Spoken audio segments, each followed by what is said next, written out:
I'm a middle-aged woman. That means half my life is done on this earth. But you know that I have a regret about all these years that I've already spent? Because I struggled with this feeling of not living in the moment, in the present. I always thought, if only I will do this, if only I go there, if only I have that, then my life is going to change, then situations are going to get better, then people will start understanding, and then I will live a more purposeful life. But you know something? All these years I was daydreaming for things to get better. I did not realize that my time on this earth was flying and that I cannot get even a second back. Do you struggle like me? Keep listening as we talk more about this. Hello and welcome to the Arpana Saladi podcast. Thank you so much for tuning in. Thank you so much for listening to this podcast. Many years ago, a young widow took her small child and moved into the very tribe that had killed her husband. She is the one who taught me in my life to do the next best thing. I'm sure most of you have guessed by now, Jim Elliot's wife, Elizabeth Elliot. And I am reading today from her journal, and this is what she says about the problem that I was just addressing.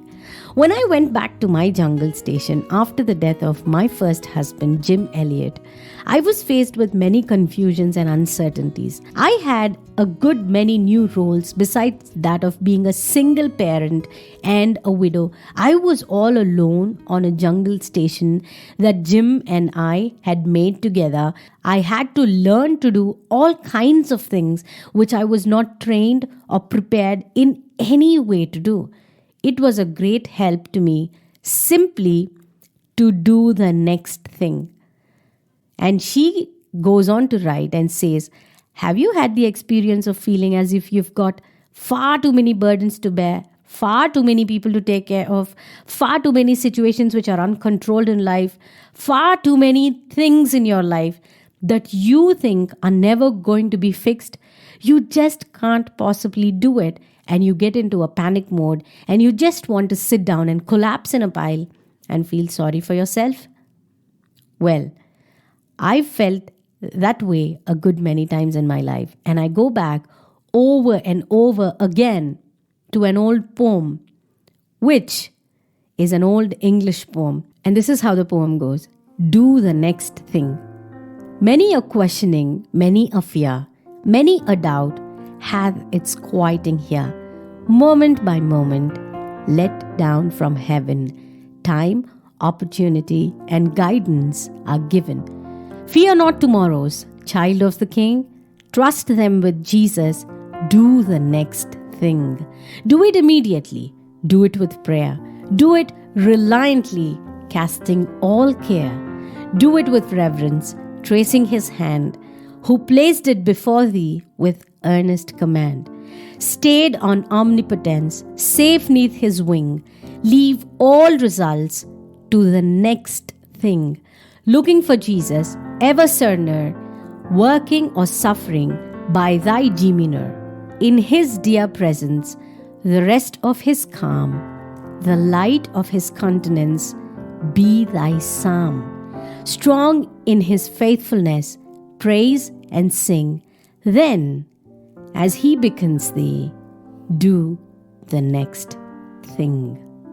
Yes, we find ourselves in episodes of grief, loss, loneliness, confusion, and the feeling of, I need to get there. If only I am there. I'm not fit in this moment right now. But Elizabeth Elliot reminds us once again that doing the next thing is simply the best thing that God wants us to do. Doing the next thing is simple wisdom, great therapy, and wonderfully used by the Lord to bring healing and peace into our lives. And I've realized this very late in my life, because it's not infrequent that the pain and perplexity of life paralyzes us emotionally, spiritually, and even physically sometimes. We don't know what to do, so we don't do anything, right? That is where I was exactly. Like Elizabeth Elliot, do the next thing that needs to be done, whatever that thing is. Sweep the floor, fold the laundry, tidy the room, clean the garage, mow the lawn, or clean the garbage, or make the bed, pay the bill, or write an email, send a card, make a call, talk to your neighbor, or make that phone call, whatever that might be. Take care of your kids, cook for them. Just do it, whatever that might be. Just do the next thing. Take the next step of trust and obedience. Offer it to God as a living sacrifice of praise, and then watch how God blesses that simple act of faith. This is a practical lesson I have learned in my life, dear Christians. So if you are listening to me, and if you also are struggling right now in that phase of your life where you think that if only I have that, or that person understands, or something like that, not living in the present, I am telling you that we just need to do the next thing, and God is definitely going to bless us. We are typically given enough grace just for the next step, but we must appropriate that grace, and that grace showers upon us and sparkles from us as we do the next thing. And doing the next thing can be used by the Lord to rescue us from our pity party, meaning like, oh, look at my life, oh, look at myself, oh, look at what's happening to me. It helps us not to focus on ourselves, but it helps us to focus on the God-given responsibilities for us to do it cheerfully for the glory of God. Now, to be honest, we may not feel like doing the next thing all the time, but it's not a matter of our feelings. Sometimes we simply need to do, and the feelings will come after. Perhaps we have experienced the liberations that come from this advice of doing the next thing. It's great advice. It's practical theology at its best. And we need to listen to Elisabeth Elliot as she teaches from her life to do the next best thing. Because she writes in one of her journals, and she says, "Today is mine. Tomorrow is none of my business. If I peer anxiously into the fog of the future, I will strain my spiritual eyes so that I will not see clearly what is required of me now. Do the next thing." She took her 10-month-old baby. She tried to take each duty quietly as the will of God for the moment. She writes in her diary, and she says that she did not know how to turn on the generator. She did not know how to clear the grass in the forest, because grass in the forest grows really fast. She did not know a lot of things, to drive, to do stuff. She thought, what am I going to do here? There's not a single male missionary, and Jim Elliot is not here with me anymore. There was not even a pastor there, because there were 50 newly baptized believers there. But what did she do? She did the next best thing. She was a very firm believer that men should be taking up leadership responsibilities in the church. So you know what she did? She picked up few from those 50 newly baptized believers. She taught them how to preach the scriptures, and she encouraged them to preach the scriptures week after week. She thought to herself, I would have done a better job. I would preach a very good sermon. But she felt that her job was to take care of everything of the church and simply do the next best thing that God has given for her to do. What is the next thing for us to do? Small duties, perhaps jobs that nobody will even notice as long as we do them. A dirty job that we would get out if we could have our own preferences. Or are we asked to take some great responsibilities which we really don't feel qualified to do, and we don't have the whole thing right this minute? I can tell you one thing, that what you have to do is do whatever you can this minute. It's the one thing that is required of all of us every minute of every day. Trust in the living God. Now, what is the next thing? While I was thinking about the responsibilities God has given to me personally in my life, I was in such a conflict last week, and I was like, Lord, what do you want me to do? Do I have everything figured out? Why am I doing what I am doing? Should I be doing?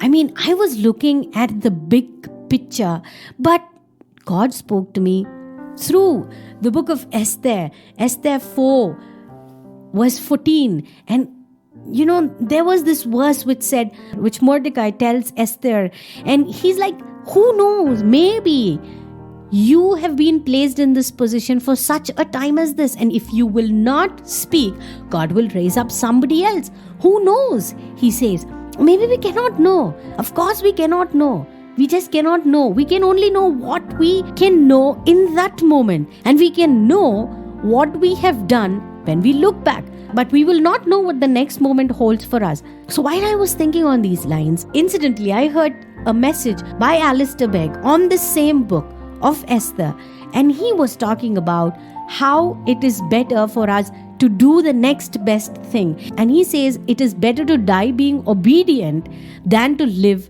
and be disobedient. God has put you and me in a unique place with a unique purpose. Do you believe that? There is no ideal place to serve than the place God has placed me in right now. If I'm in a home, I'm a homemaker.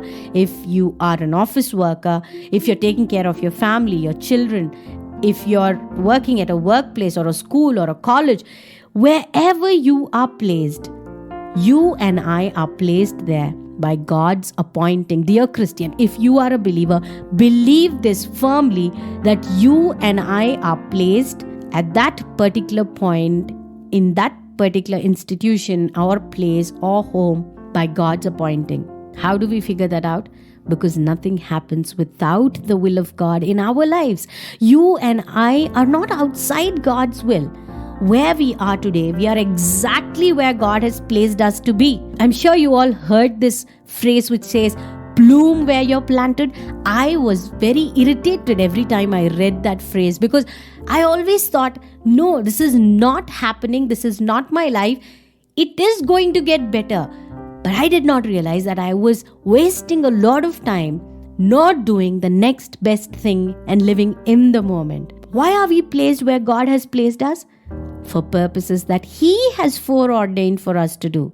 Today, God has stuff for us to do. Tomorrow, He's got work for us to do. He's put us where He's put us in order that we might do that stuff. So instead of saying, if only I could get out of this job, if only I could go to that place, if only that person becomes more understanding, if only I can do this or I can do that, then I'm going to live in the overarching plan of God. No, we wouldn't. The plan of God for us is to do what we are doing right now. Whatever it is that we are doing, unless we are sinning, we need to do the next best thing. Our life matters. Our history matters. There is a legacy we are going to leave behind. There are people who are watching us. There are our children, our spouse, our family members.